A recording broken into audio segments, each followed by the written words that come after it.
Remember the guitar that Jimi Hendrix burned at the Monterey Pop Festival in 1967? Well, it's being brought back to life. And we'll be talking to the man who's performing that miracle after this for Clairol Herbal Essence Shampoo. Rex Bogue is fast earning himself the reputation of being the best guitar maker in the world. But despite the fact that some of the leading jazz and rock guitarists now own Bogue instruments, Bogue personally is barely able to make ends meet. The longer you spend on an instrument, theoretically time is money. And if you charged any kind of reasonable amount per hour, the instruments would cost more than anybody could ever pay for it. And Bogue often spends as long as a year building a single guitar. Still, he takes a certain pride in being considered a master craftsman. Essentially, what I'm trying to do is perfect each idiom of the electric instrument to its furthest degree, at least what we can technologically pull off now, so that the instrument that's being created is being created for the sake of creating music to the highest possible degree rather than reaping a financial benefit from the situation. Rex Bogue's love for the instrument and his determination to turn it into something that produces a different kind of music from what has been produced by other guitars. All of that is evident in the project he has been working on for the past several months.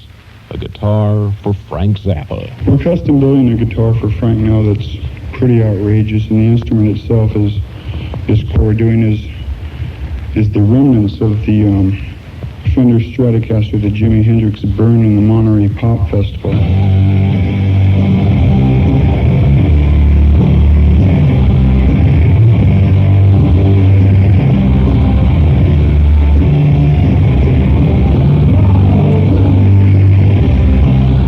Never was there a more famous guitar than that one burned by Hendrix at Monterey.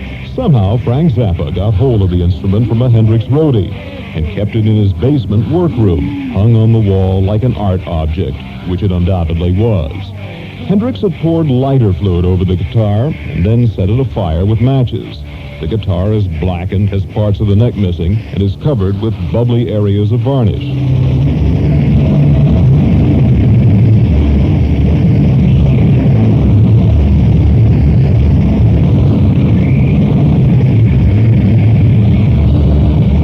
You can bet that the Jimi Hendrix guitar represents a fantastic challenge to Rex Bogue. And we're trying to leave it in its original condition, burned, melted, broken, however playable. You see, Rex Bogue is an artist, and probably in his way, as big a superstar as the performers he builds guitars for. This is Lou Irwin, Earth News Radio, for Clairol Herbal Essence.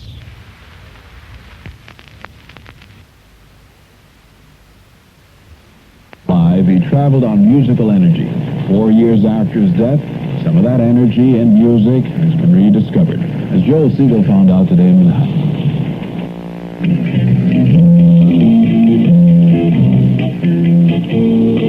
Jimi Hendrix and Mahavishnu John McLaughlin, recorded 5 years ago, but heard here for the first time.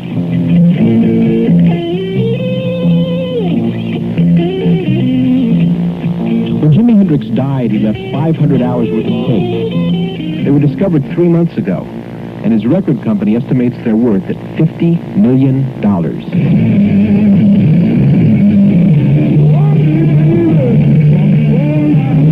Jimi Hendrix exploded on the rock scene in 1967 here at the Monterey Pop Festival. Where others played blues guitar and amplified it, Hendrix was an innovator. His music was all electric. His guitar, branded like a sword, became a weapon. He'd play it upside down and inside out, behind his back, bite the strings with his teeth. He lived in New York, but he was discovered in England. He died in 1970, a mix of drugs and alcohol. The year before he died, he was almost constantly in the studio, working to combine jazz, rock, and blues, jamming with Mahavishnu John McLaughlin. These are the tapes that were discovered just 3 months ago. John was recording an album with us upstairs. It was his first album, as a matter of fact, and we were recording Jimmy downstairs in another studio, so between the sessions everybody was getting together and so on, and that whole period was totally disorganized in his life, so consequently tape boxes are marked wrong. I mean, it was marked jam sometimes, and a particular song, or the particular song are marked jams, and so on. Everybody was in such awe of Jimmy. The first record will be out this October, Five Are Planned. Hendrix Record Company.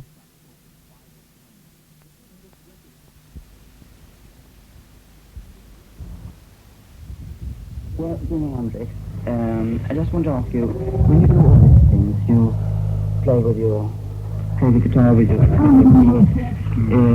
is that by inspiration only? No, if I feel like put the guitar down, stepping on it, I'll do it if I feel like it, Have you done that? Oh, yeah.